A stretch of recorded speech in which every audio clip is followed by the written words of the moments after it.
Hi again, I'm Emil, Swedish hacker, and today they released a new version of Bricks that is 197 with code signing that is to protect against unauthorized code execution. I believe. I don't know if it is an official statement why it's implemented, but it is implemented in some way at least.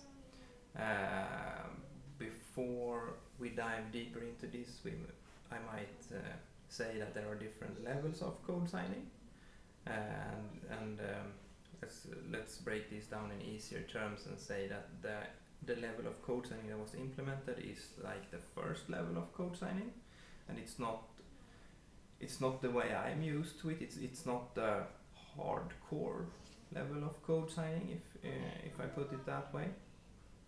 So I can bypass it, and in this video I will show you how, and I will show you how with a little bit help of recently found backdoor in a plugin, so that we have examined earlier today. So if we dive right into to that, I will take a look. Let's go back. I believe it was this one. Include helpers. So this was the backdoor executing code in our database.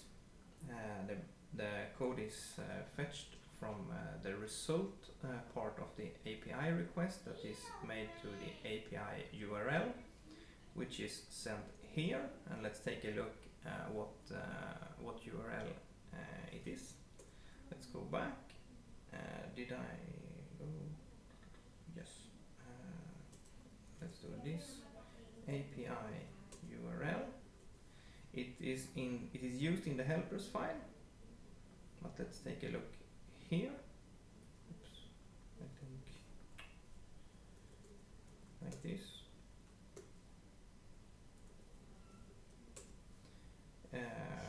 Yes, in the plugin updater it is first set to nothing, and then in the constructor this one is used to set the actual value with the trailing slash to this value, and it is set in the constructor, which means that any time we create a new instance of this class, probably with a new keyword and then this class, we will see the first argument holding the API URL that is used. So we can search for this.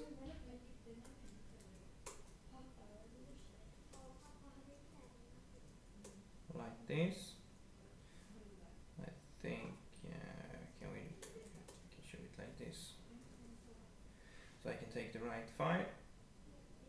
This is on line 37. It is exactly as we expected. They create this instant in this file called license. So let's take a look, and we can see where is it? New plugin updater. The first argument is the self store URL, and that is set here, and it is this domain. So if I were in control of this one, if this plugin is installed, if I'm in control of this domain, I am also the one in control. Sorry for doing this while I speak. I am also in control of what will end up here. With that said, let's take a look at what we inserted in a previous video I have released. I believe it was this one. Yes. We inserted SQL commands. So this is the same WP database query, and we insert this command, and then we run this command and this gives us administrators privilege to the website. I will not make a very long video, so I will not show you this one more time, or how to adjust this to fit this backdoor. But you understand the concept, and if you would like to see me doing this live, you can watch the hack bricks video. But in this video we will just start from that we use this backdoor. We run those two commands and we got ourselves an admin user. Now we need to start bypass code signing to actually execute any code. So let's take a look here. Let's go back. Let's go back into fix remote code execution. Let's go into the proper version. And let's see what we have here. Yes, we have a different steps here, but in this video we will just use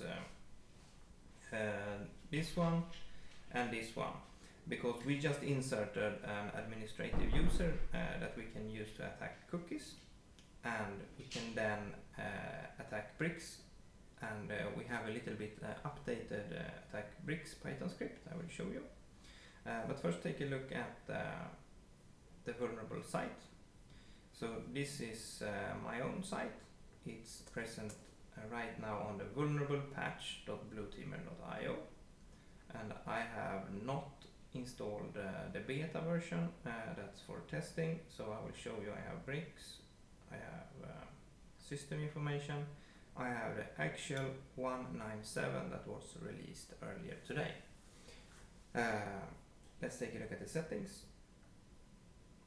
I have builder access, administrator have full access, and code execution has mode. So it has moved here. Code execution is enabled for administrators only, and we have these code signatures set up. So if we say start review, it will tell us that we don't have any code elements. So if we push regenerate code signatures, it will say you're about to regenerate, yes, and they are generated successfully. So for what we had, it is now generated code signatures. Code cannot be executed if it does not have those signatures, and we don't actually have any code element. It says to us you don't have any. So now let's attack this installation from our Kali box. Let's take a look at how to do this. I think the attack cookies is not modified, so let's just do it. The default arguments is our vulnerable patch blueteamer, and 200 means okay, so this was okay. Let's take a look at the attack script that we are going to use, bricks. Let's run it and see if we have code execution. Attack bricks if everything works. Let's attack it with default settings. Yes, we have remote code execution. And how did this happen? Well, we have something more here. We have the site, we have the administration nodes, because we now have an administrator user that we inserted through our backdoor. We managed to create a code signature on the fly in our Kali script, and we managed to use this signature to perform the attack that we did last time, and we actually have remote code execution still. So let's take a look at how this works. This, I believe, is the same as before. It's just default settings, our vulnerable site, and this is our command. It can be changed from arguments. That means if I run this with arguments, I have to put it like this. I can make it probably a little bit bigger so you see what I'm doing. Vulnerable patch blueteamer.io, and I can send any PHP command like echo. Let's make this completely random so that you see I am not, I didn't have any signatures prepared for this command, and I send it. Whoops, what did I do? Oh, I said vim. It was supposed to be like that. I run it and it is executed. You see, this is just echoing out what I put here, and it got a new signature for this new code. This signature was for displaying the database host. This signature was generated for this command. It was generated on the fly. The nonce is the same, and if I send the same command again, it generates on the fly the same signature, so we see that the signature is correct. And if I change just the last character from D, I just delete it and I send it again, I get a completely new code signature. And that's how signatures work. You change a little bit and you get a completely new signature. So you can't really guess them. You have to actually make the proper signatures. But we can do that. And this is possible. Let's take some theory before showing the scripts, I believe. If we do it like this. This is possible because we can take, we can send a request from here through the internet. It goes this way, it hits WordPress, and it hits our theme. In this case it's Bricks. Bricks will say, hey WordPress, who is this guy? And WordPress will say, this guy is a nice guy, he's administrator. And Bricks will say, oh, okay, then I will sign the code. So this request was, please sign the code. And Bricks says, okay, if you're an administrator, I'll sign the code. And then they send back to me the signature all the way here. Now I can send my please execute this code, because I now have the signature.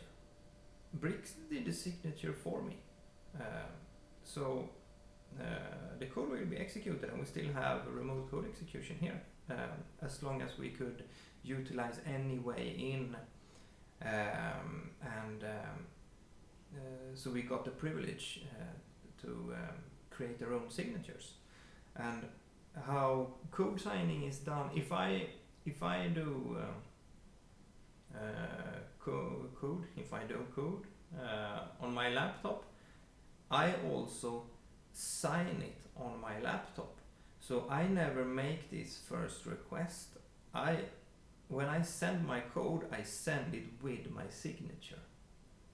But in 1.9.7, the signature is not happening in my laptop where I create the code. I have to send the code unsigned, without signature, and I have to tell, please give me a signature. So as long as the signature happens here, we can always send code that is not signed and ask for a signature. And that might protect against attacks that comes this way. But as you saw, it did not protect against attack that took this route.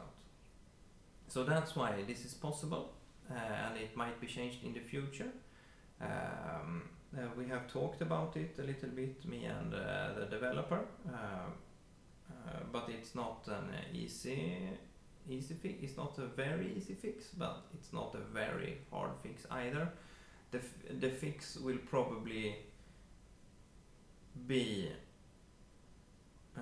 not as user friendly, but if it's implemented, this attack will not be possible. So it would be a step in the right direction, but as I said, there are different levels of this code signing, and what was implemented is the first level, and I think it's a step in the right direction, so it's good. Now let's take a look at the attack script, not to make this a very long video. Yes, we have the default commands, we have the helper function, there is a save cookie helper and load cookie helper, so we can use our cookie script. Now this is the new part. We have a function that we call attack signature. Did I change this? No. That we call attack signature. So it takes a nonce and a code as argument, so we need to first fetch the nonce and we need to provide the code. So this can be provided dynamically, and we send this this data object. So we are sending it to an action that is provided by Bricks, that is called Bricks generate code signature. We can send an element, we can send basically any element. We are sending an element that does not exist. I made this up. And we just say that this is a code element. We don't have a parent, we don't have any children, we don't have any theme styles, but we say we have settings. The settings is code, and the code is fetched from here, from the parameter, and then execute code is true. That's the only thing we have to send in the element, and then we send the valid nonce, and we have a completely made up post ID. This doesn't exist, and we send we are inside the builder. So we send information to Bricks that this call was made from inside the builder. It's not an external call from something else, but of course it's a lie, but we say that. And we make the post request to this host, to the admin Ajax, and we are using our cookie helper to load cookies. These were the ones we got from the backdoor. And we send the data object. We save it as JSON, and we return JSON data, and we return the data element settings signature, because it's in here is the signature we need. So let's take a look. We have two nonce helpers. We have a nonce helper to get the builder nonce, because remember, Bricks is now checking, so we can only perform this from within the builder. So we need the builder nonce and we need the admin nonce. And these basically works the same way as the one I've already described in the remote code execution video. It's just a little bit modified to get the correct nonce. So we set those nonces here, and we start the attack. The attack is still on the render element. So this is the path. We set that the URL is the host that we provided earlier in the script, concatenated with this path. And then we say that we also need a code signature. So we have this function that we just checked out that is called attack signature, and we send it the builder nonce to tell Bricks that we are inside the builder, and we also send Bricks our evil command so that Bricks can sign it for us. So we build this evil object. We say that we have this nonce from the administration screen. We say that this call is about this post ID. It is completely made up. We are targeting the render element function. We are doing this ID. So let's take a look at this. This ID is also completely made up. So in my attack signature, I said sign my code for this made up element. I am now running the code, and I say I have this evil code, I have this evil signature, it is for this made up element. It's another element. It's not the same element as the one I signed. It is completely made up. Also, Brix introduced a new check that you really are inside the builder, so it also checks headers in 197. So we have to actually set this header to tell Brix that yes, we are really inside the builder. We are not doing this from Python. So we set this header, and then we start attacking the host with the administrative nonce with the signature we just got from Brix, and we send one request to the URL, and we load the same cookies. We have our evil object, and we also have our headers, and we just print the whatever is returning. So let's do this again. Tag Brix.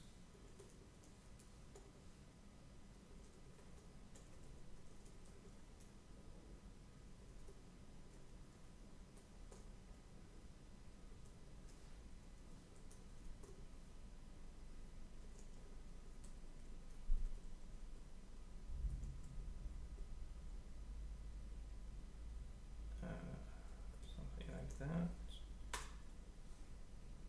Yes. So it actually tells us that RC remote code execution is working, and we can, of course, I don't remember if I showed you, but we can of course do anything. We can echo the password. This is the database password. We could also insert new users, and yeah, we could do basically anything we want from here. We did get administrative privileges from our backdoor. In the last video we got privileges from attacking the installation, and in the first video we didn't need any privileges. But I think you understand basically how this works, and you can try it out for yourself. I just wanted to shed some light on that these code signatures can be generated from Python, and now I have generated a lot of signatures, and they are generated on the fly. So if we take a look at this again, they do not show up. Here I don't think they are saved anywhere, but I didn't really care, so I don't know if they are saved in a database somewhere, but we can't see them here. It doesn't matter if I successfully regenerate. If we run this again, it is still generated for us, so we can have still remote code execution. Okay, I think that was all for this video. Happy hacking.